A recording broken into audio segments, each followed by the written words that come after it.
How will Miles Morales fare in his rematch with Knull and the Symbiote Wyverns? Well, let's hop into the pages of Miles Morales Spider-Man issue number 23, a tie into the King in Black, and find out together, shall we? So then, picking up from where the last issue left off, Miles Morales was still dealing with the fallout of a massive awkward bomb dropped on him by his best friend Gank. Turns out he's actually dating his ex. But you know, before the real adult gravity of that situation could really truly sink on in, the city came under attack because, well, the world is coming to an end yet again. Now Miles, being the hero that he is, goes to deal with the problem head on, and in a nice bit of continuity, Saladin Amid remembers that this isn't Miles' first rodeo when it comes to dealing with these Knull creatures. After all, he was there all the way back in Venom #1 helping out Eddie Brock. Miles, as Spider-Man, takes the bull by the horns, remembering that his Venom blast, no relation, is actually one of the few things that can actually hurt the symbiote hive mind. Miles also vows not to be taken over by a symbiote again like he did, because let's face it, that's oh-so-last Venom event. And when you know it, in a rare change of pace, all of Miles' hard work is actually rewarded as he manages to dislodge the symbiote that was controlling this dragon from space. Of course, this does end up asking a ton of questions right now. Does that mean that all of Knull's attack dragons are actually real sentient creatures under all the black goo? I thought they were symbiote creations. Does that mean in the main King in Black story, the Avengers have been killing a bunch of mostly harmless dragon creatures? Furthermore, what planet did Knull get these dragons from?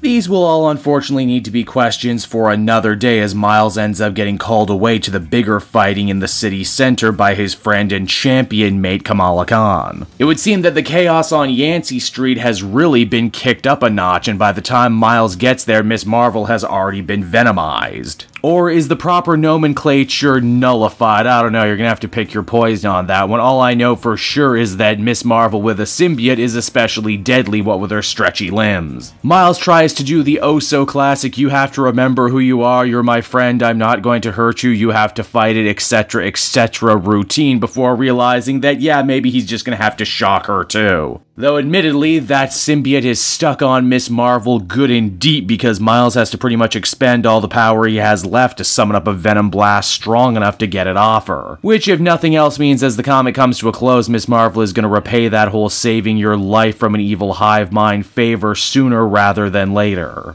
And so that was Miles Morales Spider-Man issue number 23, everybody. I'm not gonna lie, this was a particularly thin issue, even by the normal standards of crossover events. I mean, they can't all be winners. But considering how close was to Knull's original attack on Earth and everything that went down with Eddie Brock and Venom, I assumed he was gonna be a little bit closer to the action than he actually ended up being. In fact, in my mind, I can actually envision a better version of this story. Miles realizes that not all those symbiote wyverns are bad and goes on a quest to try and free them all from Knull's mind control. Though unfortunately all we really end up getting is a fight with a dragon and then a fight with a nullified Miss Marvel that are ended pretty much exactly the same way. I wouldn't say there's anything particularly bad or abhorrent about this issue, it's just not necessary. Not necessary if you're reading the Miles Morales book, and not necessary as a tie-in if you're reading King in Black. Overall, I'd give this one a 6.5 out of 10, and unless you're being a real King in Black or Miles Morales completionist, I would say you could probably skip this one.